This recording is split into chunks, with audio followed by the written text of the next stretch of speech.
to episode number 2 of Geek Speak with Envision IT. This is a podcast for business leaders and technology experts that like to stay on top of the latest security news and listen to interviews with insightful industry leaders. Today we want to talk a little bit about AI meets phishing. That was an article a while back from Barracuda that we thought was pretty interesting. For those of you who know that Vishing is a form of phishing, so we're all used to phishing emails and people trying to steal information that way. Some of the same components going to Vishing, which is basically actual voice phone calls. So someone will study your behavior, your habits. A ton of information can be gathered off of social media, whether it's LinkedIn or Facebook or Twitter.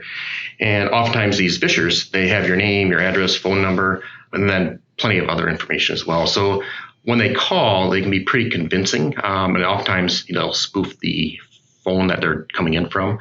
So it'll look like a familiar area code and kind of tempts you to answer the call and see who it is.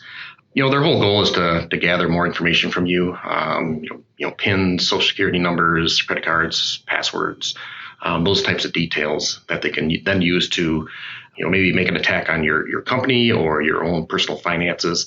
So nothing good by any means. And one of the things that we're seeing or starting to see is, more use of AI. Unfortunately, AI is incredible technology used for good, but what we're seeing with Vishing is the ability to maybe sample a person's recording or their voices and actually build a model, build some convincing, phone calls based off that. So that's a pretty scary thing to happen. And, one of the problems with Vishing over phishing is, there's no good way to, inspect that or filter, an actual phone call. So that makes it even more of a challenge. So I guess what you can do is, certainly take a look at what you're sharing online, and maybe limit who you share with or the types of information you share with. Also, don't share any information. So if one of these people do call in and it sounds a little suspicious, be sure not to share any of those PINs or social security numbers with them. Also, a legitimate company like Microsoft probably isn't going to call an individual user to help them out. I think they're going to wait for you to call or for your company to call instead. So I would be wary of that. And then also never call back a number. So if you see one that you missed, chances are, again, maybe it's spoofed. If not, certainly no reason to call back. If it's really important, someone will reach out to you again or actually leave a message.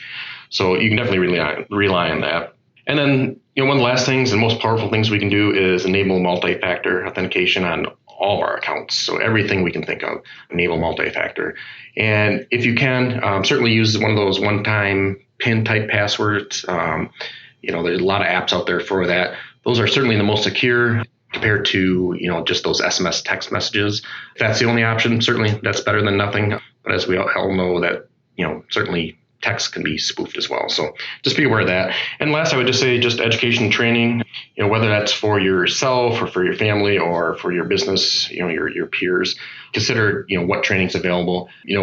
We've certainly here in Envision done a lot of phishing training and tests, and we can do the same for Vishing as well. So maybe something else to consider. Well, that wraps it up today. It's a short little podcast. I want to thank you all for joining today, and certainly like and subscribe in your favorite podcast app. And we appreciate any feedback. So certainly look at the notes and let us know what you'd like to hear next. Thanks a lot. Bye.